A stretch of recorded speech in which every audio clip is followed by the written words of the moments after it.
So hi, this is the Kinky Show with Jack and Maya. I'm Maya, and today we're going to be talking about the morality of pornography.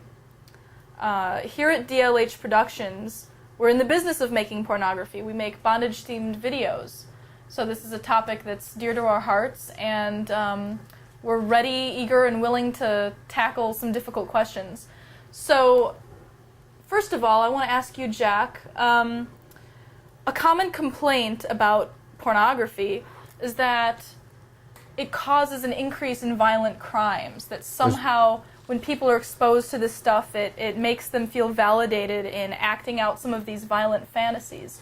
What do you think about this? Do you think it's true? Do you think there's any... No, I don't think it's true, and to our viewers, not that it matters a whole lot. I do have a background in law enforcement, but this has been a question that because I have enjoyed erotic literature and art and what we're talking about as porn, I've taken an interest in this statement that somehow pornography contributes to especially sex crimes, and I don't think there is any correlation, because I've looked at the statistics of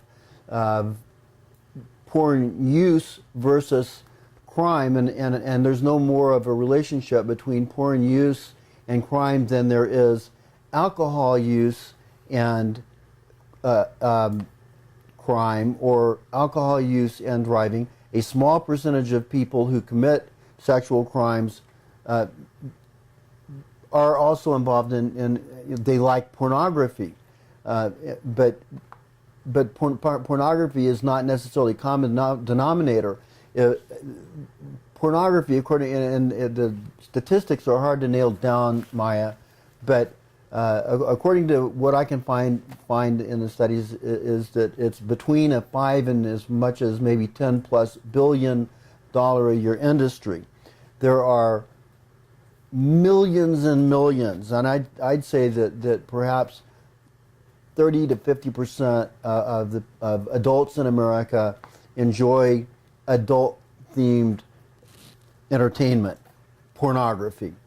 A tiny percent of people commit sex crimes, and so to say that there's a relationship between porn and crime is just silly, because the statistics show that such a small percentage of people who enjoy pornography actually commit the crimes. Right. So I think it's an empty charge, and it generally is coming from a source where it's people who object to porn as something that is immoral, and they would like to make that connection to strengthen the case for outlawing it. And of course, in my lifetime, I've seen lots of changes, and kind of the wind blows different ways. I saw an interview recently with a man who produced a lot of BDSM type porn back in the 70s and 80s, and he said it was constantly changing what was okay and what was not okay. Kind of the winds were always shifting, and so it's not stable. It's not a stable ground when we're working in this industry, because the perception of those in charge and those that are making the rules and whatnot, and going after entities for making porn. Right, and I mean, you and I were talking earlier about the fact that rape, murder, torture has been going on since humans have been on this planet. So it almost seems like just a convenient correlation to make these days for people who are simply against pornography.